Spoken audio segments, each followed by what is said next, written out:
देखिए इस वीडियो में हम देना चाहते हैं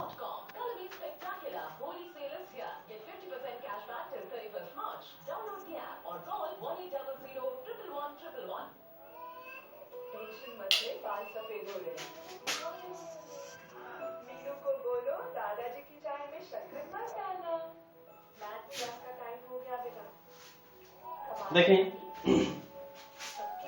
एसआई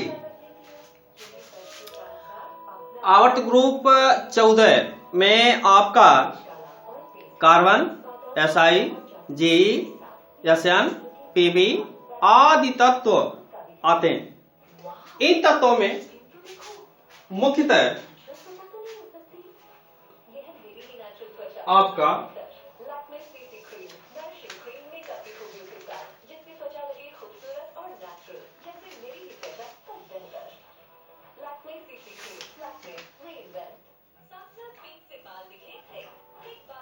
मुख्यतः विलयन में एक कोलाइड विलयन होता है। अक्सर कोलाइड विलयन इसमें प्राप्त होते हैं और इस कोलाइड विलयन के अंतर्गत विभिन्न प्रकार के गुण भी प्राप्त होते हैं, जिसे काइसी पाइप्रिल भी कहा जाता है। बेसिक में इसमें लेड मोनोऑक्साइड, रेड लेड ये तत्व होते हैं। बीडीविल जैसे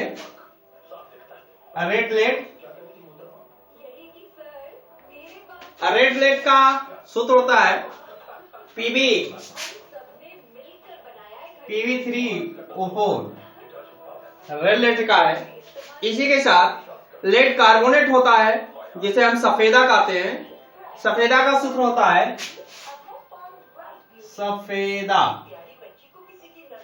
सफेदा का सूत्र होता है 2PbCO3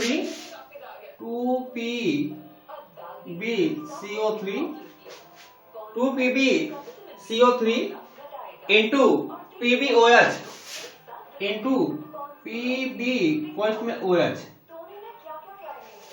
यह सफेदा का हो गया।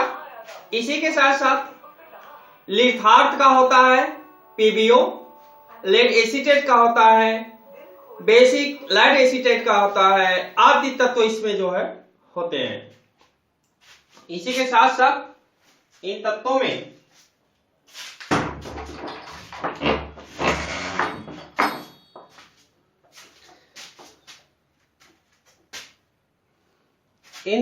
के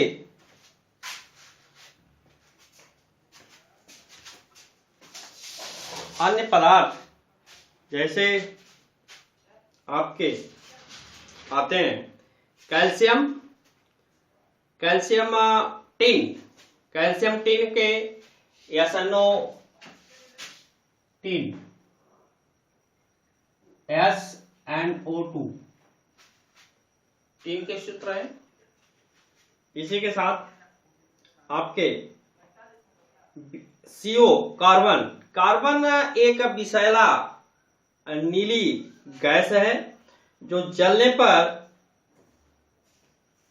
ये फार्मिक अम्ल ऑक्सैलिक अम्ल, इसके जलाने पर फार्मिक ऑक्सैलिक अम्ल तैयार होता है। और इसी के साथ साथ हैलाइड है, कार्बनिक है, CF6 है, हाइड्रोजन है Cl, और आयनिक प्रथम सदस्य 3 वर्गों में बांटा गया है। सहसंयोजक का बंध में बोरान है, सिलिकॉन है। इस गैस के अक्सर देखा जाता है कि यह भाप संत्र गैस होती है। भाप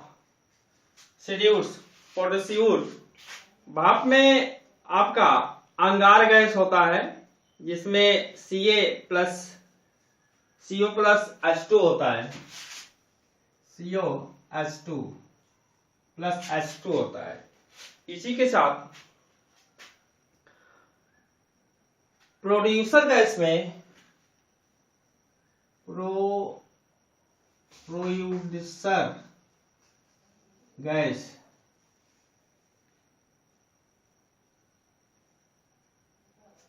प्रोड्यूसर गैस में आपका आता है CaL2 CO plus N2 nitrogen. इन्हीं के अंतर्गत आने वाले आपके विभिन्न प्रकार के कोल गैस आते हैं। कोल गैस इसी ग्रुप में रखा गया है। कोल गैस इसी ग्रुप में रखा गया है। साथ ही साथ जो है तेल है केरोसिन, जो भंजक के रूप में प्रयुक्त किया जाता है। साधारण मृदु काच होता है NaSiO3, CaSiO3, 45 SiO2 आदि तत्व जो है आते हैं। इसी के साथ अन्य पदार्थ इसमें आते हैं, जिसमें कुकिंग ग्लास कहलाता है, जिसमें कांच में दुर्लभ मृदा कांच, ऑक्साइड आदि, ऑक्सैलिक पेरोक्साइड आदि विभिन्न प्रकार के अम्ल इसमें सम्मिलित होते हैं। तो ये रहा हमारे इन तत्वों का निर्माण और उपयोग विधि। कांच के रंग देने के लिए हम धात्विक लवणों का भी प्रयोग करते हैं, ऑक्साइडों का भी प्रयोग करते हैं। विभिन्न प्रकार के सिलिकॉन में और लेड नाइट्रेट में गर्म करने पर ऑक्सीकृत होते हैं। विभिन्न प्रकार के नाइट्रोजनिक पदार्थ भी इसी में, नाइट्रेट, नाइट्रोक्साइड, नाइट्रोजनिक, बेंजोइकम आदि इस तत्वों के मेल कराने से होते हैं। उपयोग में देखिए, ये ईंधन धातु भंजन आदि के रूप में प्रयोग की जाती है। कांच में संगठन में भी यह प्रमुख रूप से सहयोग होता है इनका, जैसे मृदु कांच है, भाप अंगार है और सोडा कांच है, लारा कांच है, पिल्टनेस है आदि। इन गैसों के परिवर्तन से यह तत्व तैयार होता है। तो इस तरह से ये 14 जो है ग्रुप में रखने वाले तत्व आपके आते हैं।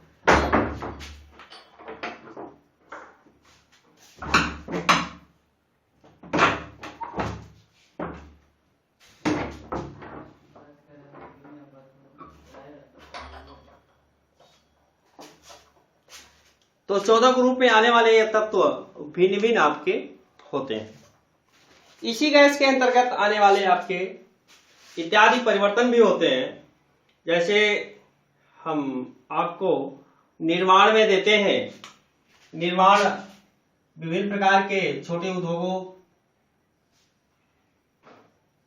आदि के निर्माण करने के लिए प्रयोग किए जाते हैं। जैसे कार्बन है, CO2 है, कार्बन ऑक्साइड जिसे कहते हैं, H2 है, हाइड्रोजन, और साथ साथ जो है N2 है, CH4 है, मीथेन,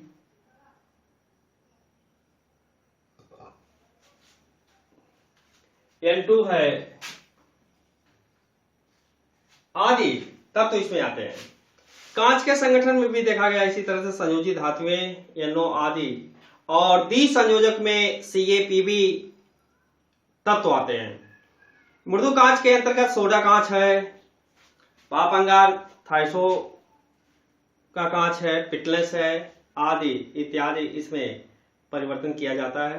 बायोगैस, अर्थ अवयव गैस, प्रोड्यूसर गैस, ये जो है हाइड्रोजन 50% होते हैं, कार्बन 45% होते हैं, कार्बन डाइऑक्साइड और नाइट्रोजन और अमोनिया 5% मिले होते हैं। अर्ध वाटर गैस में आपके हाइड्रोजन 2% और CO 27%, नाइट्रोजन 56%, कार्बन जो 46%।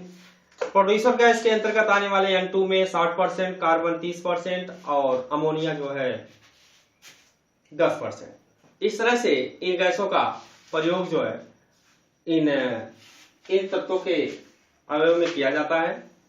आइए हम अगला ग्रुप देखते हैं, पी ब्लॉक के अंतर्गत VA।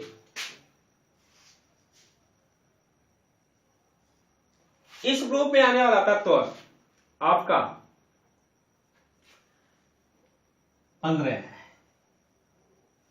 ग्रुप है। इस ग्रुप में आने वाला 15 तत्व पी ब्लॉक के अंतर्गत ये भी आते हैं। और इस तत्व में आने वाले जैसे 15 का विन्यास हमें लिखना है 1s⁻² into 2s⁻² into 2p6 into 3p⁻² 3p15 ज्ञात करने के लिए आपका 3 पावर में 2s हमने लगा दिया और 3 पावर में 3 हो गए। अब 3 होने के बाद हम कैलकुलेट कर लेते हैं क्या ये तत्व सही है। तो 3 2 5 6 5 11 12 13 14 15 ये तत्व जो है 15 आपके बराबर हो जाते हैं। इस तरह से ये तत्व जो है होते हैं। ये इलेक्ट्रॉनिक विन्यास है। इनकी नाइट्रोजन की संयोजकता, इस तत्व में नाइट्रोजन की संयोजकता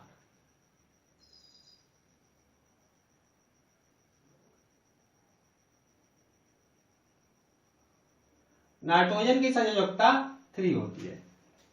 नाइट्रोजन की संयोजकता 3 होती है। अब इसमें अन्य तत्व प्रदर्शित होते हैं। ये डी ऑर्बिटल उपलब्ध न होने के कारण नाइट्रोजन 5 संयोजकता प्राप्त नहीं कर सकते हैं। इसलिए से इसमें मुख्य रूप से मुख्य तत्व आपका गिना जाता है। ये मुख्य तत्व N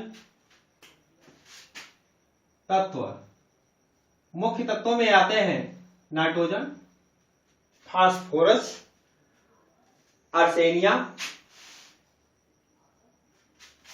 और आर्सेनिया के साथ साथ Sb,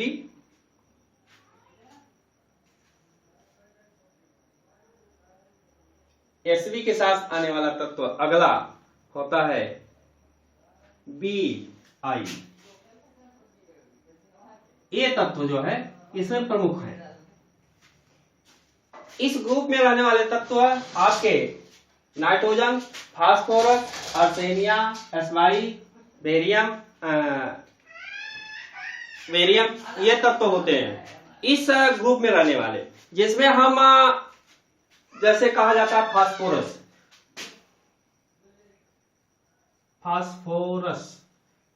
का सूत्र होता है P4। नाइट्रोजन का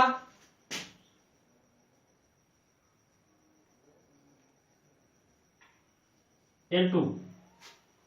इन तत्वों के प्रमुख रूप से हम इनके विषय में अध्ययन करते हैं। जैसे आप फास्फोरस का P4 है और नाइट्रोजन का नाइट्रेट एसिड होता है। तो नाइट्रेट एसिड में नाइट्रोजन के परिवार में देखिए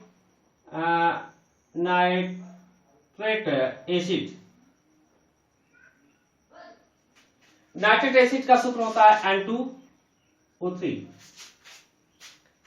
इसी के साथ साथ नाइट्रिक एसिड में होता है N2O5। इसी के साथ भूरे रंग का जो होता है गैस N2O। इसी के साथ अम्लीय ऑक्साइड जैसे आपका आता है P4 पेंटो ऑक्साइड P4 6। इन्हीं में आने वाले P4O10 ये कैसे हैं अम्लीय ऑक्साइड है। जो आर्थोफास्फोरस जिसे कहते हैं आर्थोफास्फोरिक और आर्थोफास्फोरिक ये तत्व होते हैं। इनके भी ग्रुप अलग अलग होते हैं। बेसिक में SbO6 उदयधर्मी होता है, Bi बेसिक ऑक्साइड होता है, Ab उदयधर्मी होता है। तो इस तरह के ये तत्व होते हैं इसमें।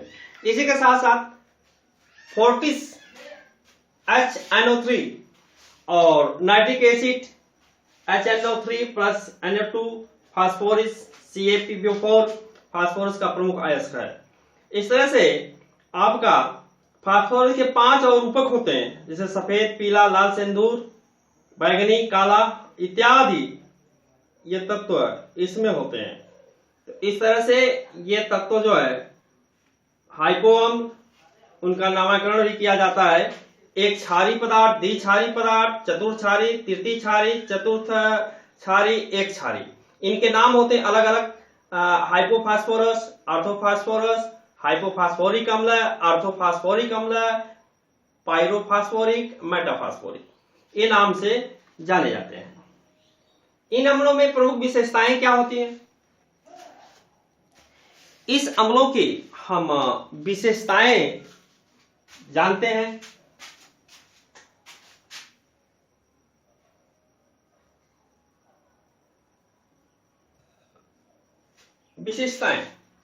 विशेषताएं समस्त अम्लों की संरचना प्रत्येक फास्फोरस से होती है और यह फास्फोरस के परमाणुई चतुष्फल के आधार में 4 परमाणुओं द्वारा घिरा रहता है और इसी के साथ साथ इन अम्लों की पहचान भी इन्हीं माध्यमों से की जाती है और इनका ऑक्सीजन के साथ परमाणुओं से साथ जुड़े होते हैं।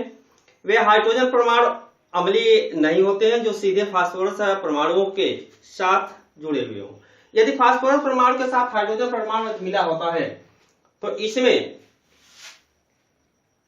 प्रबल अपचायक गुण होते हैं। Ammonia sulphate, urea, calcium, cyanide, ammonia nitrate, नाइट्रोजनिक आदि प्रकार के इसमें जो है उर्वरक पाए जाते हैं जो 46% होते हैं। 46 से 47% नाइट्रोजन मिले होते हैं। इन्हीं के साथ साथ डबल टेबल सुपर फास्फेट होता है, उर्वरक फास्फेट होता है। यह भी तत्व इसी समूह के में आते हैं। तो इस तरह से इस समूह में ये आने वाले तत्व आपके मिले होते हैं।